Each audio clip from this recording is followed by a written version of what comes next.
بسم الله الرحمن الرحيم وحلقة جديدة. والسؤال هو: هل المشاعر اللي أنا بحسها هي دي حاجة بتاعتي أنا؟ هل جزء مني؟ يعني هل الشعور اللي بحسه أو المشاعر اللي بحسها أو أي حاجة بتكون جوايا من مشاعر، من إحساس، من أيا كان، من خنقة، هل دي جزء مني؟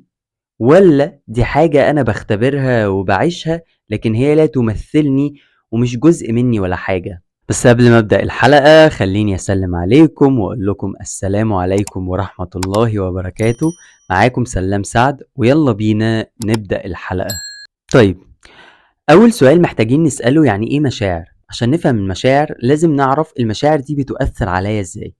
المشاعر هي مجموعة من الحركات بتاعة الطاقة موجودة جوايا، موجودة جوا جسمي، بتؤثر على حالتي النفسية وحالتي الفسيولوجية.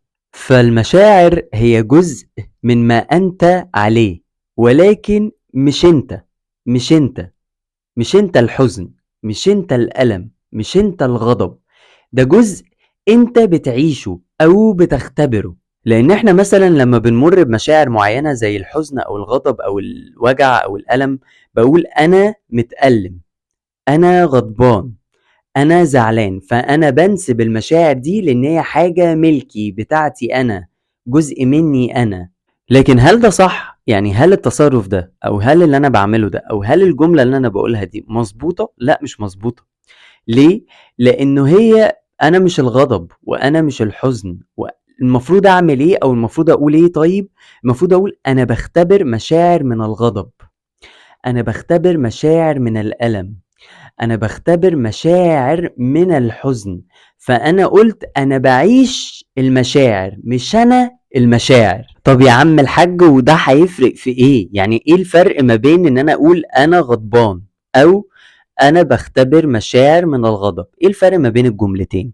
الفرق يا سيدي ببساطة ان انا لما بقول انا غضبان، يعني انا عبارة عن كتلة غضب، والغضب ده شيء جوايا ومش هيخلص وده جزء مني، فبيتخزن جوايا ان انا غضبان وهفضل طول عمري غضبان، فمش هعرف اتخلص من مشاعر الغضب.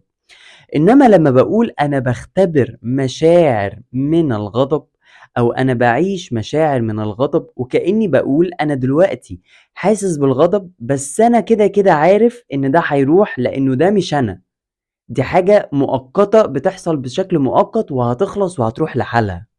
في حاجة غلط جدا بنقولها على المشاعر، ان احنا بنقول انا عندي مشاعر سلبية او انا عندي مشاعر ايجابية. المشاعر الايجابية هي الفرحة والامل والكلام ده. طيب، والمشاعر السلبية هي الغضب والحزن والأسى. فاحنا بننقد وبنسمي المشاعر بالحلوة والوحشة، الى ان الحقيقة ان هي كلها مشاعر.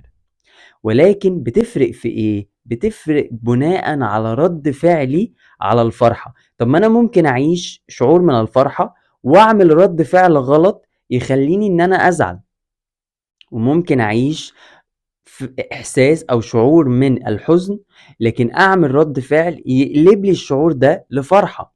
فهو مفيش حاجة اسمها مشاعر ايجابية ومشاعر سلبية، هو في حاجة اسمها ان دي مشاعر، ولكن رد فعلي my reaction، رد فعلي اللي مبني على المشاعر هو اللي هيفرق سواء كان ايجابي ولا سلبي. فهي كلها مشاعر بدون مسميات. اغلب الناس بتكون بس عايزة تعيش المشاعر اللي هي السعادة والفرح والامل، وبتبقى عايزة تتجنب القلق والتوتر والضيق والحزن والأسى. بينسوا أو إنه مش منتشر أو مش معروف أو ما عندناش المعتقد ده مرسخ إن المشاعر كلها مهمة، ولكن لما تكون محطوطة في مكانها الصح وفي قدرها الصح وكمان في وقتها الصح. فكرة كمان مغلوطة عن المشاعر ان احنا لما بنهرب من مشاعرنا بنكبر دماغنا، بنفكس لها، ما بنفكرش فيها، ما بنركزش معاها، احنا كده نسيناها. لكن الحقيقة ان المشاعر ما بتروحش في حتة، ما بتطيرش، هي بتطير جوانا، بتدخل جوانا في جسمنا وفي اعضائنا وبتتخزن فيها، ومع الوقت بتتحول لألم. طيب، ازاي اتجنب مشاعر الألم دي؟ ازاي اتجنب ان انا ما احسش بالوجع؟ انا لازم اقعد مع المشاعر. ولازم لما اقعد مع المشاعر ما اقولش انها جزء مني، دي حاجة انا بختبرها، واعرف ان انا لازم احسها بالكامل من غير ما انقضها، من غير ما انقض نفسي. وبعد ما اعيشها تماما اعرف الرسائل اللي وراها، انا بحس المشاعر دي ليه، هي المشاعر دي بتحصل لي عشان توصل لي ايه، ايه هي الدروس اللي ورا المشاعر، واعرف الدروس واتوكل على الله، اسيب المشاعر واتركها ترحل في سلام، اللي هو بمعنى ايه to let go يعني. وكل اللي انا بقوله ده مش سهل خالص ان هو يحصل، مش سهل خالص ان انت تقعد مع مشاعرك، مش سهل خالص ان انت تسمح لان انت يعني تسمح لنفسك ان انت تقعد مع مشاعرك. ليه؟ لان من واحنا صغيرين احنا ما تعودناش ان احنا نقعد مع مشاعرنا. ليه؟ علشان اهلنا ما كانوش بيقعدوا معانا واحنا زعلانين او واحنا متضايقين، ما كانوش بيسمعوا مشاكلنا عن مشاعرنا، لكن كانت اغلب الوقت المشاكل اللي بيسمعوها هي مشاكل مادية، والله يكون في عونهم طبعا، لكن احنا ما تعودناش من واحنا صغيرين انه حد يقعد جنبنا يسمع مشاكلنا النفسية، يسمع احنا حاسين بايه، عواطفنا عاملة ازاي، مشاعرنا عاملة ازاي، احساسنا عاملة ازاي. ما كانش فيه اهتمام من قبل الاهل بالموضوع ده، فاحنا كبرنا بدأنا ان احنا برضو نتجنب المشاعر دي والاحساس وكل حاجة، ونهتم بس بحياتنا المادية، وبنفكر ان حياتنا المادية هي اللي هتوصلنا لان احنا نحس دايما بالسعادة ودايما بالفرحة ودايما بالحب، إلا ان دي مش الحقيقة، بتكون مشاعر مؤقتة، وبرضه الشخص بيرجع يزعل تاني ويتضايق تاني لانه عنده مشاعر مخزنة في اعضائه وفي جسمه، هو محتاج ان هو يتعامل معاها ويقعد معاها. انت دلوقتي لما مش هتركز مع مشاعرك وهتكبر دماغك منها، انت مع الوقت طبعا هتبقى حاسس ان انت تقلان، تحس كده ان في حجر فيه هموم الدنيا فوق قلبك وفوق كتافك، ومع الوقت بيؤدي الى ضعف الاعضاء. يعني مثلا بتلاقي ان قلبك بدأ يوجعك، مشاكل في الضغط، مشاكل في الدورة الدموية، مشاكل في الاعصاب، مشاكل في العضلات، فبتبتدي تظهر عليك في الناحية الجسدية.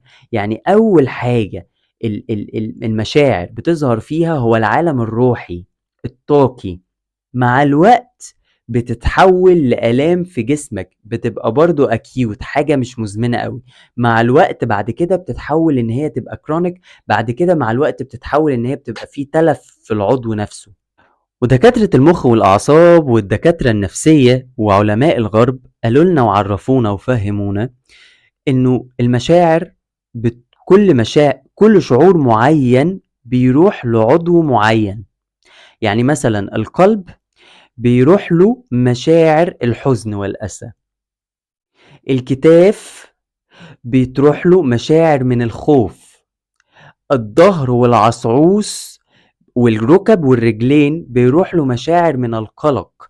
فكل شعور بيروح لمنطقة معينة في الجسم. تخافش من مشاعرك، مشاعرك دي هي سر قوتك، احساسك هو سر قوتك.